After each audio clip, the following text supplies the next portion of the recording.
Gejala rasuah di kalangan penuntut Institut Pengajian Tinggi di negara ini berada pada tahap membimbangkan.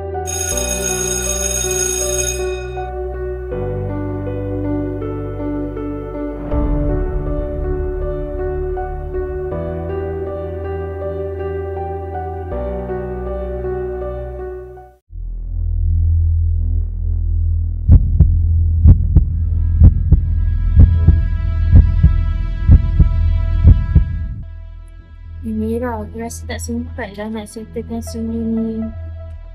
Tapi kita dah buat banyak dah. InsyaAllah boleh. Kalau kau nak confirm menang kan, aku ada kenal seorang ni. Kau nak tak kita minta tolong dia? Siapa? Nama dia Aiman. Dia bolehlah tolong kita dapatkan soalan untuk kuis tu. Cuma kena bayar sikit lah. Kalau kau nak lah.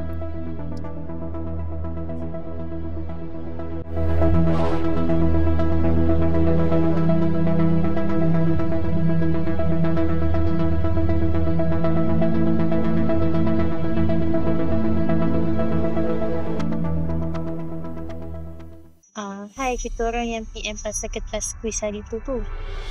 Oh, hai. Korang yang nak kertas soalan hari tu? Okey. Ini kertas soalan. Korang boleh dapatkan kertas ni dengan RM50 je. Korang bayangkan dengan RM50 korang boleh menang competition tu.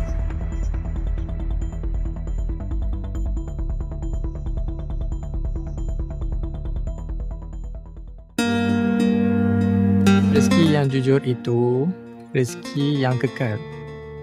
Amira, jangan ambil jalan pintas.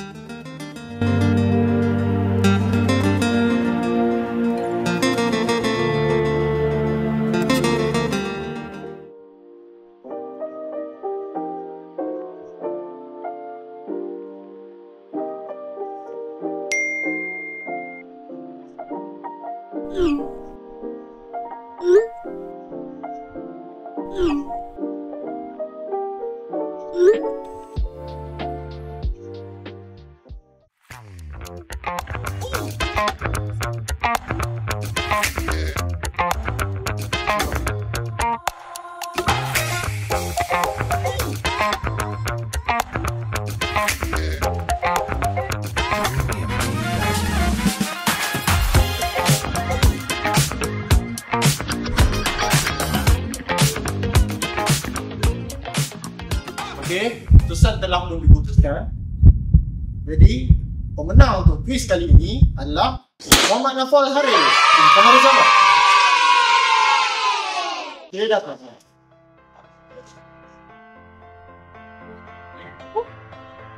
Kau tak menyesal ke, Mira?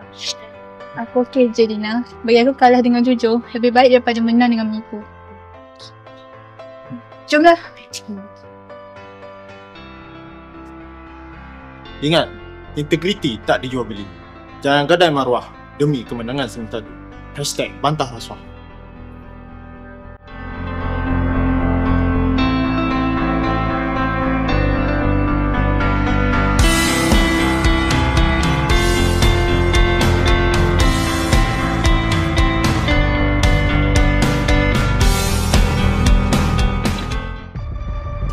Boleh melahirkan masyarakat yang bencikan amalan rasuah melalui sistem pendidikan. Kadar rasuah di Malaysia semakin meningkat. Penglibatan golongan muda dalam gejala rasuah amat membimbangkan. Dan mahasiswa di negara ini berada di tahap membimbangkan.